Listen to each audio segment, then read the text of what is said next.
Hey guys, welcome back to my kitchen. Kinda new and improved. Exciting things have happened. We have a new dishwasher.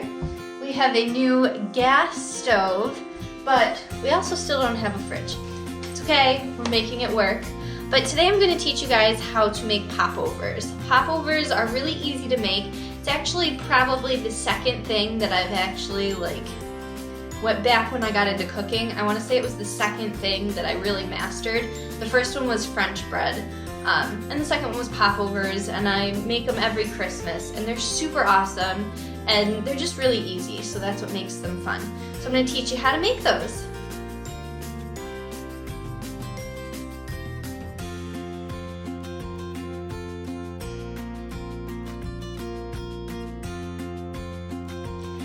Alright, so our first step is going to be to grease your pans. Now, I am using a muffin pan for this because most people have muffin pans.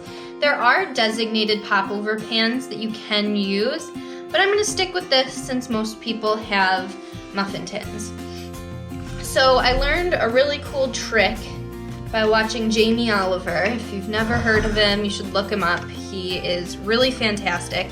But an easy way to grease your pans for popovers that's perfect, there goes Rigby, that's perfect for what we have to do.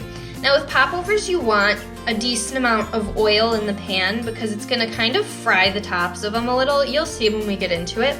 But basically what you have to do is you pour oil into the top three and you fill it up almost all the way to the top. There's probably like 1/4 of an inch that's left at the top that doesn't have oil on it. Rigby's gonna hang out with us for a bit, I guess. So I used vegetable oil. You wanna make sure that you use something with a really high smoke point and something with not a ton of flavor because it will take on whatever flavor the oil is. And then what you do is you tilt it and let it pour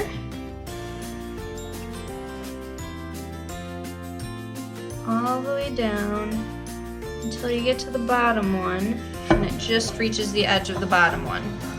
So super cool trick to get the perfect amount of oil in each section.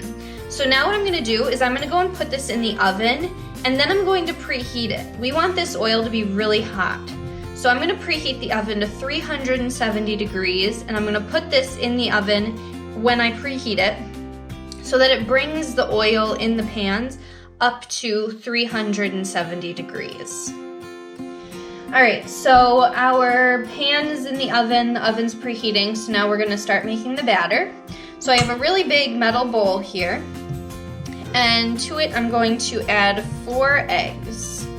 I'm going to whisk these eggs up until they're well combined together, and you can't see the separation between the yolk and the white.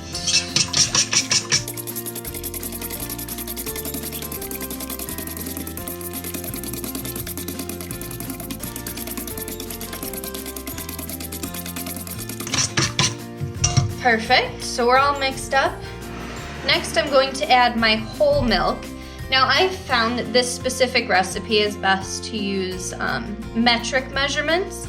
So here I have 200 milliliters of milk, which looks like it's just under a cup, just short of a cup of milk. So I'm gonna pour this in. I'm gonna give it a little mix so that it's well combined.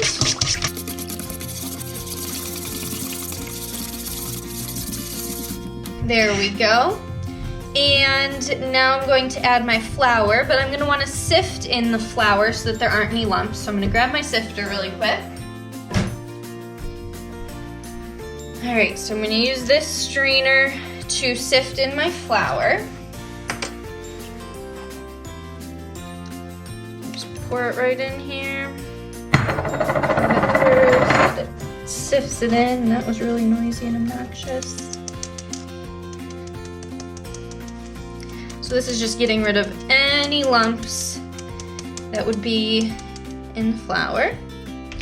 So there's that. And I'm going to add a little pinch of salt. And I don't know if I said it, but that was 200 grams of flour, which is about 7 ounces of flour. All right, so now I'm gonna give that a nice whisk in. And I'm gonna whisk it until there aren't any lumps or anything in the mixture.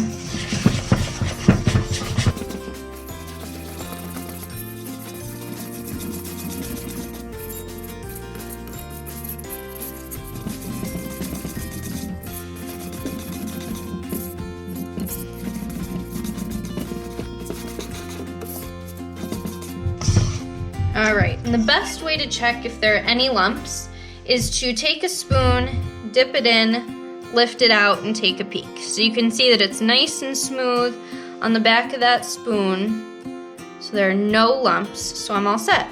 So now I'm just gonna let this sit until the oven is preheated, and then I'll come back. All right, so our oven is preheated, which means that our oil is nice and hot in there. So I'm gonna take out my oil. Do it really carefully because you don't want to spill any of that in there. So it's really, really hot. I've moved my batter over to a liquid measuring cup so that it's a little easier to pour.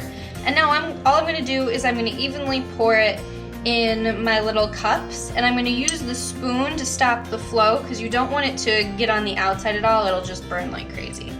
So you'll notice that as I start pouring, the oil's gonna start sizzling, and it's basically gonna fry up the top of the popover.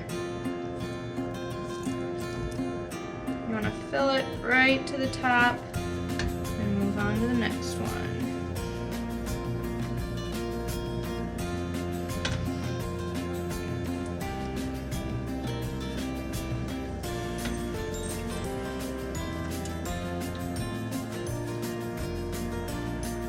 You can see the other little cups are sizzling away.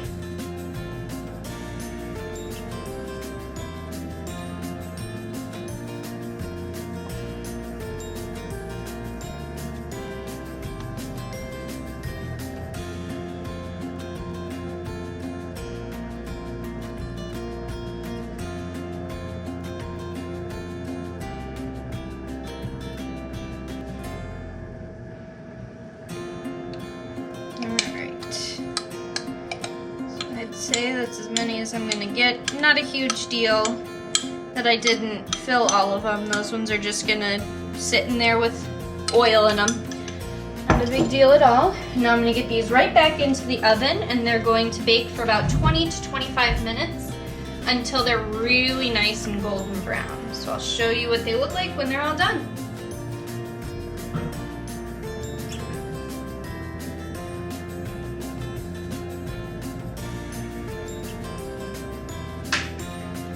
Spill it.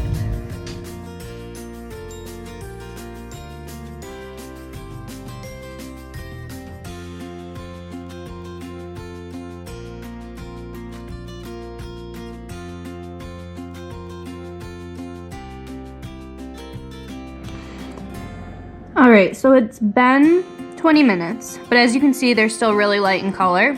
So I think I'm gonna set them for another 3 minutes, and then I'm gonna check them again. They definitely are gonna need more time.